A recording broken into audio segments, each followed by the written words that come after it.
generations. Certainly, we head to the board.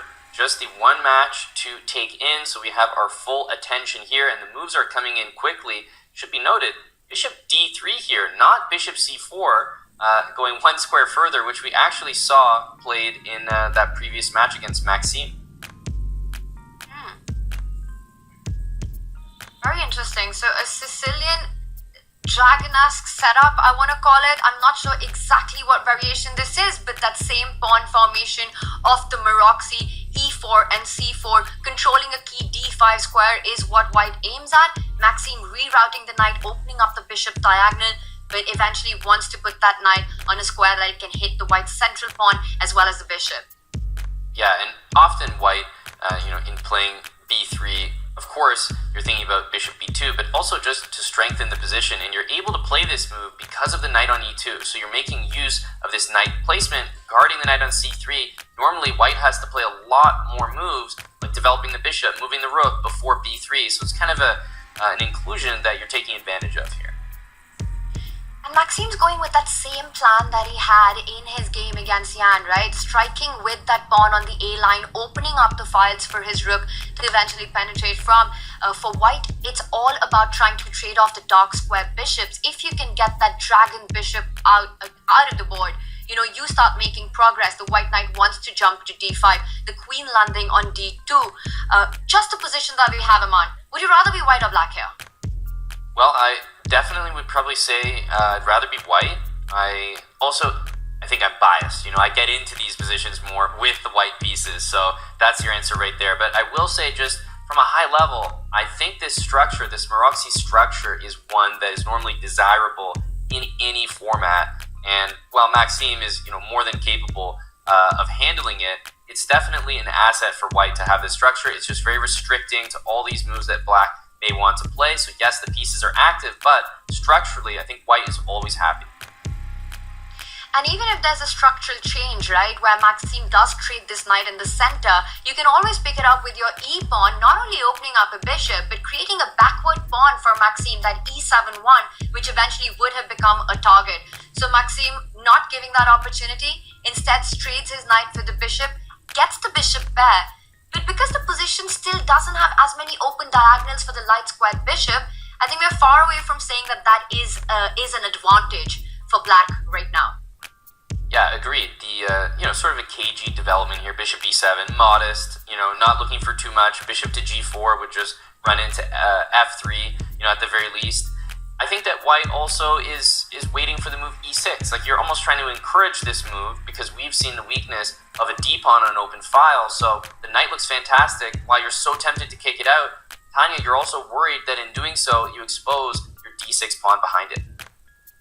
And this was exactly the reason why Jan had provoked Maxime in a similar opening to make that pawn move, simply to have that target on the d-line. So yes, you want to kick that knight out, but it comes with its own drawbacks. And Maxime, he goes into a think.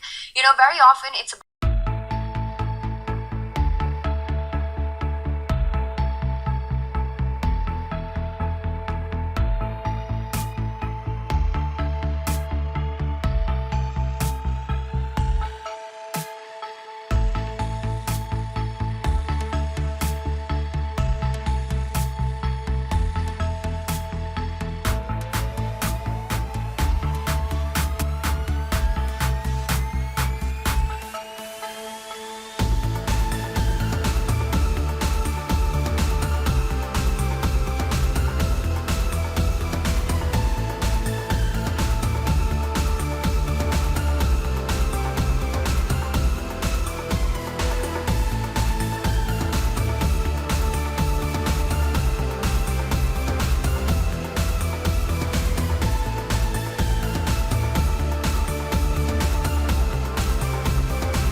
No, I was surprised by the double question mark because it's actually not anything to do what people think.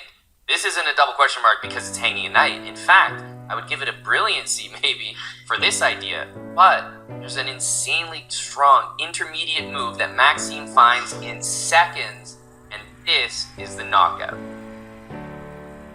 And this is what was missed by Nodirbek. Had he taken that knight earlier, Nodirbek would have been guaranteed 3 pawns for that piece and enough compensation. But Maxime, and it's so important to slow down and not make those hand moves, not immediately. Every trade doesn't have to be captured immediately. And Maxime finds the way forward now with a huge advantage. Yep, to add insult to injury, knight to c4 would be hyper accurate here, but honestly, taking just brings the rook away from this fork. That is good enough already, but Maxime does not need another reminder, and what a move right there. Team Vitality playing with a lot of energy right now. I mean, every single response of his rook c1, knight c4, just sort of out of the book here.